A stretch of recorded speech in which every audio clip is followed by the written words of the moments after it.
mà thấy cái tổ tao tổ mà giúp bên này à mấy chục con đấy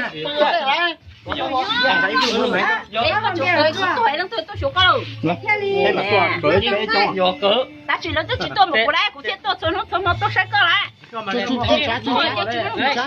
con này nó có tôi chỉ có sao gì nữa. cú tôi chỉ Trời tiệt dạ bắn.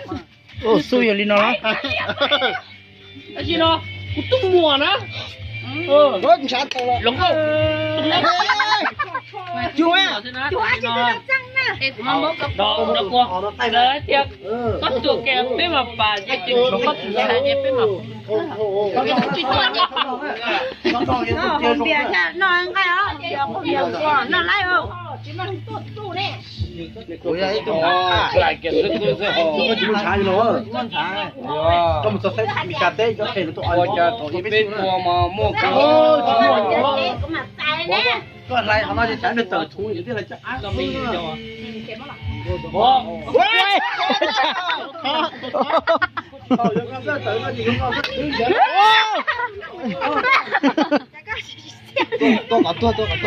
tôi có chú lời vô tôi đấy nếu tôi sát thì khó à nó có tên cái này nhưng bố xé đó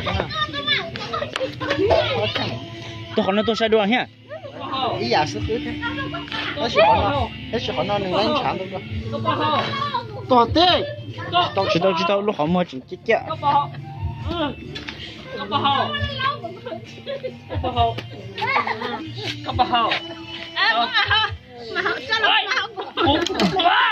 không chết ta luôn Đây mới là cũng mà không đó, cũng mà xin lút thổ luôn Cắm đồng giờ lên đó. Cắm vào lúc của. của những lúc con thì Cắm lúc chị cắm lúc thấy có cho nè. của lúc con giờ thì con tuổi trẻ bên mà giấy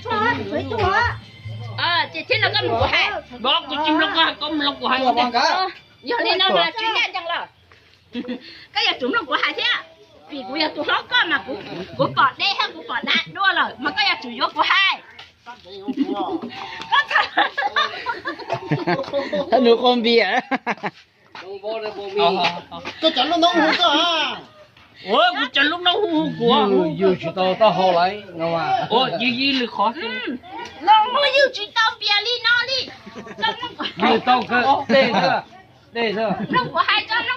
để hồ để hồ cho lia ôi gì ôi có Chị tôi đã xin. Đây, kia của hai giờ rồi nó sẽ phải nhau. có hành đồ chơi của gì có khó sai bố cho hồ chứ khó ta chơi mà hay Của thằng cha luôn nó sẽ phải nhau. Giờ vậy đâu đó. giờ bố giờ gì Dạ hạt cha. bố hai chương của nhẹ của ta giờ đây của chị giờ chị nếu mà chị cái khó của họ giờ bây giờ quay con là yellow kia Nó cho lô chị giờ rồi. Giờ tí hết kia rồi. Con nó có hai. nhỏ à Chị giờ. Của tôi sẽ có lô trẻ. Con chú ý không. Vì của chị. Của tôi kèm chạy có. Của theo hậu rồi giờ. Của ta nè. Của tôi hậu rồi. Sẽ thích nó. chị nó có thả ui xếp bài luôn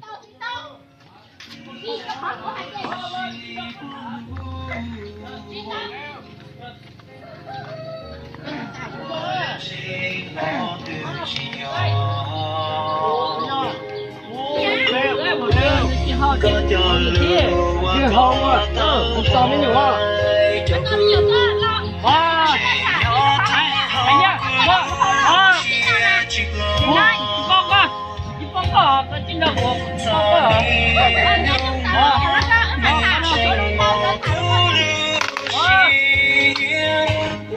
con thả là con chim lông à chim lông tên nào Có chim lông lọt của em. Chim lông thả không nó nè.